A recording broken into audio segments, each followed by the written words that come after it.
өрт болуп күйүп атат жигиттер, өрт болуп. Түшүнүп атасыңарбы? Өрт. Ооба, алсыз экенбиз. Азыр ким мына ушул сөзүмдү андай эмес деп тастыктай алат? Ким? Алар өлүм көрдү. Түшүнүп атасыңарбы? Өлүм. Аларды токтотууга мүмкүн эмес азыр. Кыргызстан бүгүнкү күндө азап кайгыга батты. Бул пандемия, ууру, сыркоо деп дүйнө жүзү кайгырып турган учур. Дүйнө жүзүнүн алы кетип аткан учур. Алардын аалымдары унчукпаса биз эмне кылалы? Ошол этегиң болсо эгерде чийип кал. Бул жерде Кыргызстандын жүрөгү ооруду. Бүгүн бизде Кыргызстан каргашалуу окуяга кабылды. Аябай көп жоготуулар болду. Канчалаган апалар, аталар баласыз калды. Канчалаган наристе балдар өлүп кетти. Күнөөсүз жерден кыздар атылып кетти. Ок жеди. Аларда эмне күнөө? Канчалаган үй бүлөлүүлөр үйсүз калды, короосуз калды. Канчалаган инсандар өзүнүн күлкүсүнөн ажырады. Бүт баары ыйда.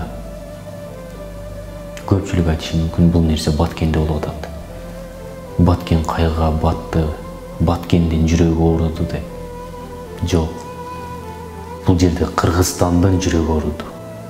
Кыргызмын деген кыргызстандык ар бир жарандын жүрөгү ооруп атат азыркы учурда. Ар биринин жүрөгү канталап турат. Кыргызстандын патриот жигиттери ар биринин жүрөгүндө азыркы учурда мекеним, мекеним, Кыргызстан, Кыргызстан деп согуп атат. Бириге турган учур келди бүгүн. Мына ушул нерселерди пайдаланып кээ бирки аял затына кайрылгым келди. Азыркы учурда ар бир кыргыздын жүрөгүндө от болуп турган учурда, ачуусу келип турган учурда интернетке отуруп алып комментарийде мен эркек болгондо ал жака бармакмын. Бүгүнкү күндө эркектерибиз үйдө олтурат. Аялынын юбкасына кирип кетти. Мына ушуга окшогон сөздөрдү жазып атышат. Эсиң барда этегиңди чий. Ошол этегиң болсо эгерде чийип кал. Этегиң болбосо дагы Кыргызстан үчүн тынып кал. Сүйлөбөй кал, жазбай кал. Мейли ал жака кыргызстандыктарды чогултуп алып эмне кыласың? Азыркы учурда ал жака барып эч нерсе кыла албайсың. Бир эле вариантың бар. Же ошолордун колуна барып өлөсүң, же үйүңдө олтурасың. А бирок ошол нерсени дагы сени козутпа да элди. Азыр акылдуулар чыгышы мүмкүн, анан эмне баткендиктер өлүп кетсинби деп. Жок. Аларды дагы коргогон аскерлер ошол жерде жүрөт. Же болбосо алар өздөрүнүн айылдарын, жерин жакшы билет. Кайсы жерге жашынса болот, аларды жакшы билет. А билбеген инсанды алып барып алып ал жерге эмне окко учсун балар. Ойлонушубуз керек бүгүнкү күндө. Бүгүн Кыргызстан жүрөгү канталап турган учуру. Мен да баргым келип атат ал жака, мен да баргым келип атат. Бирок мен барам, жардам көтөрүп барам. Аларга жардам берейин деп барам. Азыр ал жактан паника кылышып, ал жактан бер жактан интернеттен келбейсиңерби, андай кылбайсыңарбы, мындай кылбайсыңарбы деп. Мейли азыркы учурда мамлекет атсын деп уруксат берди дейли. Эми эмне болот? Бул дүйнөлүк көзү караш деген бар. Алар жөн эле ата бербейт. Мейли аларды атып не кылабыз биз? Алар дагы бир мусулман, аларды атып биз не кылабыз? Айткылачы. Алар атып атат го дейбиз. Алар динди түшүнбөсө биз эмне кылалы? Алардын аалымдары унчукпаса биз эмне кылалы? Алардын токтоткучтары унчукпаса эмне кылалы? Биз көрөгөчтүк менен жеңебиз, көрөсүңөр.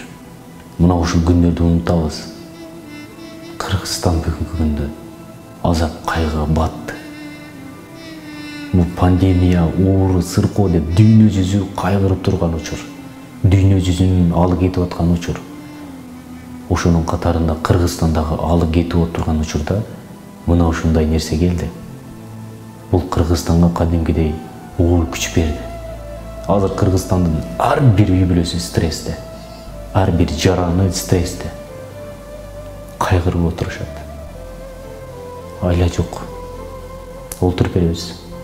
Азыр биз учурда эмне сөздөрдү айтсак дагы баткендиктерди токтото албайбыз азыркы учурда. Анткени алар кан көрдү, кан. Алар өлүм көрдү. Түшүнүп атасыңарбы? Өлүм. Аларды токтотууга мүмкүн эмес азыр. Экран алдында отуруп. Бирок мен азыркы учурда ошолорду эскерейин деп чыктым. Канчалаган инсандар, баатырлар өлүп кетти ушул жакта. Ушул жеримди коргоюн. Ушул жердеги инсандарды коргоюн деп канчалаган инсандар окко учуп кетти. Биз бул жакта жанагы кара лентаны тагып туруп эскерип коюшубуз мүмкүн. Бирок алардын үй бүлөсү эмне болду? Кандай абалда калды? Эми болор иш болду, баары өттү. Эми мындан ары жакшылап чечишибиз керек. Азыркы учурда жанагы саясат деп кыйкырып жүргөндөр гана ошол жака барбайбы?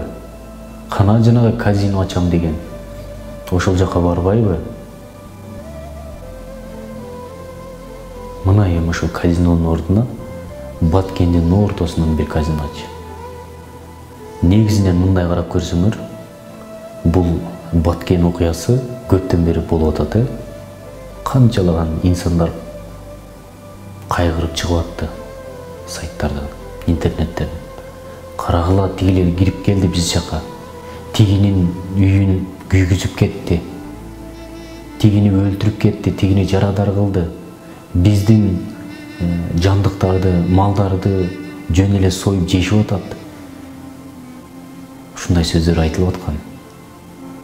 Бирок эч ким кулак салган эмес. Мындайча айтканда, Баткен бүгүнкү күндө өгөй баладай болуп калган эле, өгөй баладай. Түшүнүп атасыңарбы? Мына ушундай болуп калган болчу. Азыр ким мына ушул сөзүмдү андай эмес деп тастыктай алат? Ким? Эч ким. Мына ошол кезде эч ким чыккан эмес. Чыкса дагы жөн эле сайт желелерине калып кеткен. А бирок чечүүлөр адамдар, алар кулак салган эмес. А бүгүнкү күндө өтүп кеткенден кийин, өтүшүп кеткенден кийин чыгып отурабыз. Бирок ошону мурда чечип койсо болот беле? Ооба, такталбаган жерлер бар. Бирок ошону такташ үчүн бир адам бел байлап чыгыш керек болчу да. Бул жашоодо болбой турган нерсе жок өзү.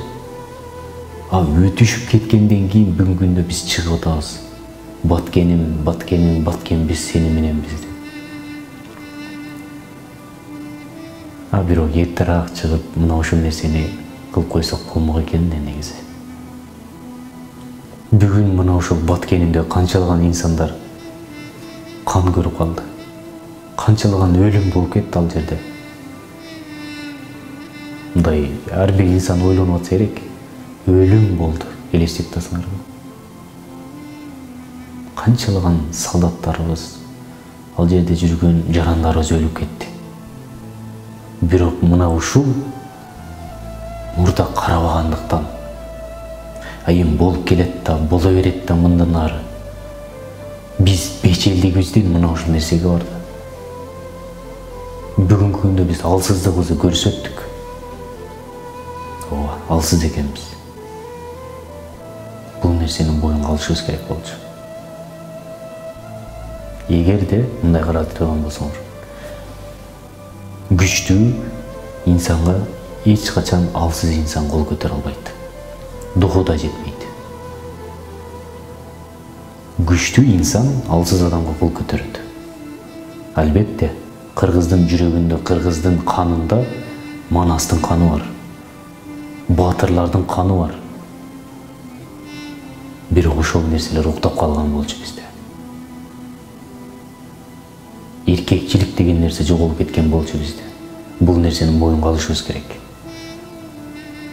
А бүгүнкү күндө өткөн иш өткөндөн кийин чыныгы эркектин жанагы манастын каны бизде пайда болду. Өрт болуп күйүп атат жигиттер, өрт болуп. Түшүнүп атасыңарбы? Өрт. Бирок аны суу менен өчүрүшүбүз керек.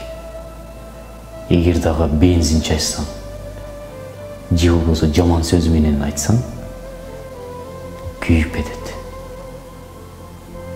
Азыркы учурда Кыргыздын жигиттери өрт болуп турган учур. Ошондуктан бүгүн кеч боло элек, дагы да кеч боло элек чечкиле. Бул нерсени чечиш керек. Сүйлөшүү жолу менен болсо да чечиш керек. Кандай болбосун чечиш керек бул маселени. Антпесе ошол жерде жүргөн, өлүм көргөн, кан көргөн инсандар аркага эч бир сөз токтото албайт аларды. Алардын максаты элим үчүн, жерим үчүн деп аларга өчүгүп калган учур. Анткени сенин үйүңө бирөө бастырып келсе, сен тура аласыңбы? Алар мына ошондой абалда. Ошондуктан урматтуу жогору жактагылар, ар бириңиздер чыгыңыздар. Ар бириңиздер эмне жардам болсо бериңиздер. Сүйлөшүүлөр болсунбу, кандай болсун, эптеп чечиш керек бул нерсени. Кеч боло элек азыр дагы. Болор иш болду, бирок кеч боло элек. Чечиш керек.